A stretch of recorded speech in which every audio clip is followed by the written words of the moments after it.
gente vai falar um pouquinho sobre como esses gêneros textuais funcionam de fato dentro das questões do Enem, tá?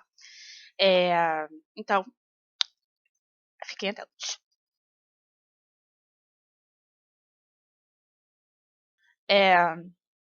Então, vamos começar aí, né? A gente vai trabalhar com duas questões. Eu vou começar aí com essa. Duas questões de 2018, tá? Da segunda aplicação de 2018 da prova. Vou começar com esta questãozinha, tá? Só para fazer uma introdução geral, os gêneros textuais dentro do Enem, eles caem de forma pura, né? Pensando aí nos aspectos mais de conceitos de aspectos gerais, tirando aí multimodalidade, tirando aí hibridismo, tá? A gente vai focar aí que esses gêneros textuais, eles funcionam de duas maneiras aí. Eles vão entrar aí pra gente identificar o tipo de gênero ou identificar a sua função social, tá? É basicamente isso. Pode ter alguma variaçãozinha ou outra mais interpretativa, tá? Durante a prova, mas fundamentalmente ele entra nesses dois aspectos. Na questão de função social, e pensando aí nas intenções e tudo mais que envolvem, né, a comunicação, e pensando aí na identificação propriamente dita do gênero, tá? Então, pensando aí na prova de 2018, a gente tem o seguinte texto, O Deserto do Sal, que, que foi tirado aí, né, desse periódicozinho aí, né, Terra da Gente. Então, vamos ler esse texto.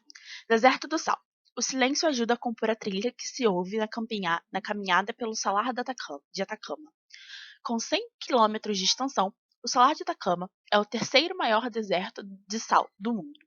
De acordo com um estudo publicado pela Universidade do Chile, o Salar de Atacama é uma depressão de 3.500 quilômetros quadrados entre a Cordilheira dos Andes e a Cordilheira de Domeico. Sua origem está no movimento das placas tectônicas. Mais tarde, a água evaporou-se e, dessa forma, surgiram os desertos de sal do Atacama. Além da crosta de sal que recobre a superfície, há lagoas formadas pelo degelo da neve acumulada nas montanhas. Tá, ok. Vamos ler agora o enunciado para a gente saber o que a gente precisa interpretar desse texto aí, tá? Os gêneros textuais são textos materializados que circulam socialmente. Então, o que a gente já viu, né? São construções concretas, né, que vão estar ali nos meios sociais. O texto Deserto de Sal foi veiculado por uma revista, né, de circulação mensal. Como eu falei aí, uma publicação periódica. Então, isso daí vai influenciar, né, no gênero textual que a gente vai lidar. Aí. Pelas estratégias linguísticas exploradas, então aí vamos pensar aí nos recursos linguísticos na parte aí dos tipos de texto que nós temos aí evidenciados dentro do texto Deserto do Sal, conclui-se que o fragmento apresentado pertence ao gênero, e aí é para você completar, né? Um item aí, né, da prova que a gente vai precisar completar aí o enunciado, tá? Então, vamos perceber aí alguns pontos essenciais. A questão da circulação, que ele chama atenção para contextualizar. Que tipo de circulação a gente está fazendo? Então, a gente está numa revista, né? Isso daí é um ponto importante. O contexto, né, no qual esse texto está inserido. E ele vai falar de estratégias linguísticas, né, exploradas. Então, ele vai querer aí saber, né, os tipos de texto, né, os recursos linguísticos que a gente está usando, então as sequências que a gente está utilizando, tá? Então, né, isso vai pedir para a gente concluir, né, qual gênero, então ele vai pedir para identificar. Então, é uma daquelas questões de identificação de gênero textual. Vamos ver aí. Né? O silêncio ajuda a compor a trilha que se ouve na caminhada pelo Salar do Atacama. Então, ele basicamente está aí apresentando um fato sobre essa sobre esse deserto, né? A gente tem aí o tempo todo dados envolvendo, né? Tá falando da origem, então tá fazendo uma apresentação, tá descrevendo de alguma forma, né, também. Então, ele tá quase sendo num sentido mais, num texto mais informativo mesmo, né? Se vocês prestarem atenção. Então, ele basicamente está aí num processo de descrição quase narrativa, né? É uma descrição quase narrativa, quase dissertativa também, de alguma forma, no sentido de apenas apresentar informações sobre algo, né? Então, é basicamente isso que a gente vê dentro desse texto. A gente não vê opinião, a gente não vê tese nem argumento, a gente não vê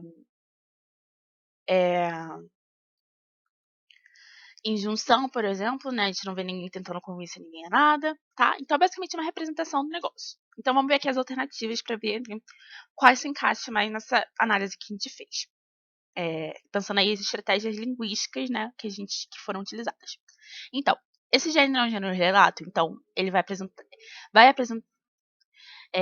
pode pertencer ao gênero relato pela apresentação de acontecimentos ocorridos durante uma viagem ao solar da Atacama. Em algum momento aí, durante os recursos linguísticos utilizados, ele fala sobre experiência pessoal. Não, quer dizer, ele fala sobre alguma experiência de fato de algum indivíduo que foi viajar no solar da Atacama. Não, né? Você percebe que em nenhum momento ele fala isso. Ele vai apresentando mais as características de fato desse lugar. Então, não é relato. Verbete, pela apresentação de definição e de exemplos sobre o termo solar do Atacama. Em algum momento ele define, de fato, o que seria a palavra solar do Atacama. Ele define o que seria o local e tudo mais, como o local se construiu, mas não necessariamente uma definição com exemplos. Não há exemplos aí demonstrados, né? Não tem nenhum momento aí que a gente vê exemplificação. Artigo de opinião pela apresentação de tese e argumentos sobre o solar do Atacama. Há algum momento que ele vai defender alguma posição sobre esse lugar? Não. Então, C também não é. Reportagem pela apresentação de informações e dados sobre o solar do Atacama? Sim, é possível. O que ele faz totalmente é apresentar essas informações, é basicamente descrever, né? Apresentar informações gerais sobre o lugar. Então, D é possível, tá? Então, vamos só ver a E pra gente ter certeza que se é D ou não, tá? Resenha pela apresentação, descrição e avaliação do solar do Atacama. Primeiro, tem alguma avaliação? Não tem avaliação sobre o solar, né? Não tem nenhuma opinião, de fato, como a gente viu lá na tese, né? A gente não tem nenhum posicionamento, de fato, sobre se é um lugar legal ou não. Se tem alguma coisa, se tem alguma advertência em relação a quem vá, não tem nem nada desse tipo. Então, né, tem aí a resposta mais adequada, então seria a D, né, que vem nessa questão de apresentação de informações e dados aí do solar, então é uma reportagem, tá? A questão de estar uma revista também influencia, tá? Na questão da revista a gente poderia até pensar, pô, artigo de opinião também é típico de revista, mas aí, no caso, como não tem essa questão da tese de argumentos, a gente fica só com a apresentação de informações e dados. Aí, né, então, nessa segunda questão que a gente vai trabalhar, né, hoje, eu vou ler esse textinho aí, né, sobre o glossário diferenciado que foi escrito pelo Gregório do Vivier. Então, vamos lá. Outro dia, vi um anúncio de alguma coisa que não lembro o que era. Como vocês podem deduzir, o anúncio era péssimo. Lembro apenas que o produto era diferenciado, funcional e sustentável. Pensando nisso, fiz um glossário de termos diferenciados e suas respectivas funcionalidades. Diferenciado, um adjetivo que define um substantivo, mas também o sujeito que está usando. Quem fala diferenciado poderia falar diferente, mas escolheu uma palavra diferenciada, porque ele quer mostrar que ele próprio é diferenciado. Esta é a função da palavra diferenciado, diferenciar-se. Por diferenciado, entenda, mais caro. Estudos indicam que a palavra diferenciado representa um aumento de 50% do valor do produto. É uma palavra que faz diferença. Então, né, a gente tem um texto aí, né, apresentando dados, apresentando definições e tudo mais. Tem algumas questões aí, né, sobre... Tem aí, dá pra gente perceber que há uma espécie de hibridismo também. De de, de tipologia de heterogeneidade tipológica dentro desse texto, né? Pensando aí nas questões dos tipos textuais.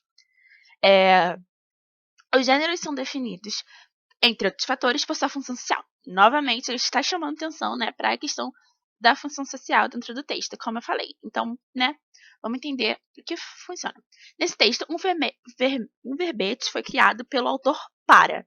Então, perceba, a gente já tem aí, né, o gênero textual evidenciado, verbete. Então, um verbete foi criado para, né, pelo autor para. Então, ele quer saber aí, né, qual seria a função social desse texto, para que esse texto foi criado, né, qual foi o objetivo, qual foi a intenção do autor.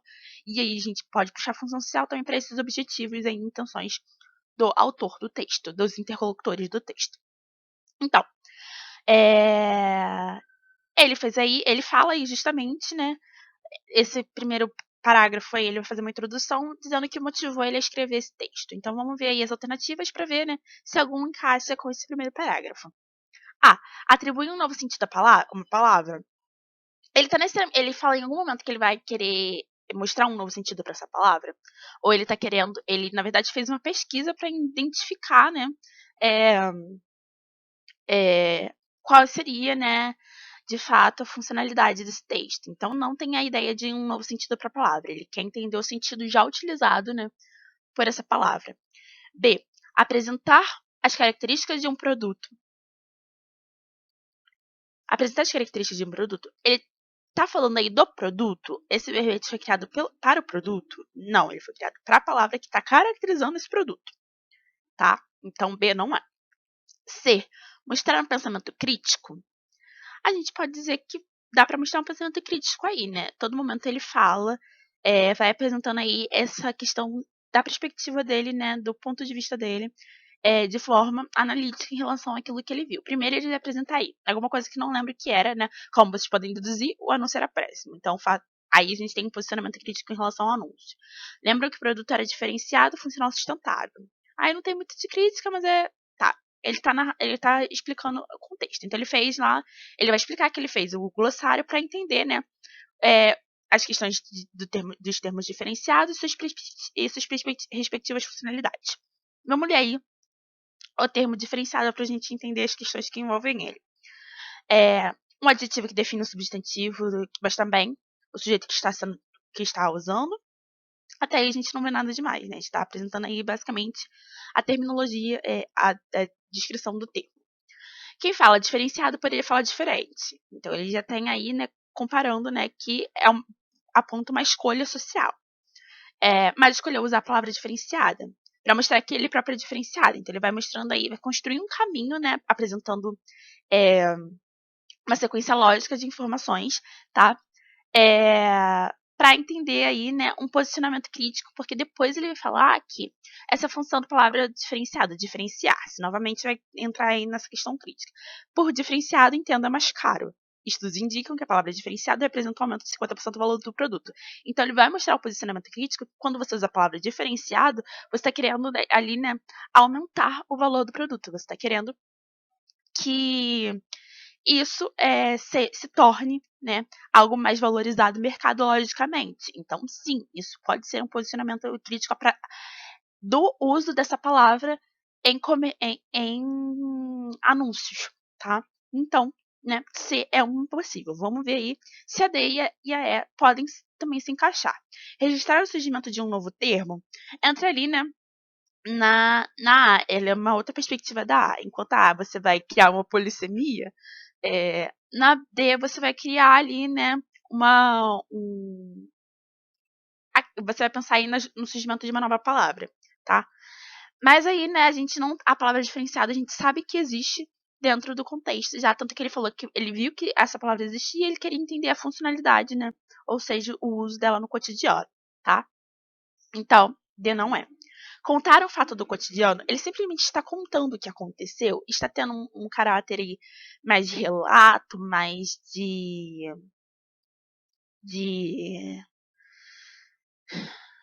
narrativa, né? Que também poderia entrar nessa perspectiva aí, de fato de contagem de um fato do cotidiano. Não, ele começa fazendo isso, o primeiro parágrafo tem um pouquinho desse caráter, mas o segundo não. O segundo entra já nesse caráter mais argumentativo. Mais crítico em relação a esse olhar que ele queria dar para essa palavra.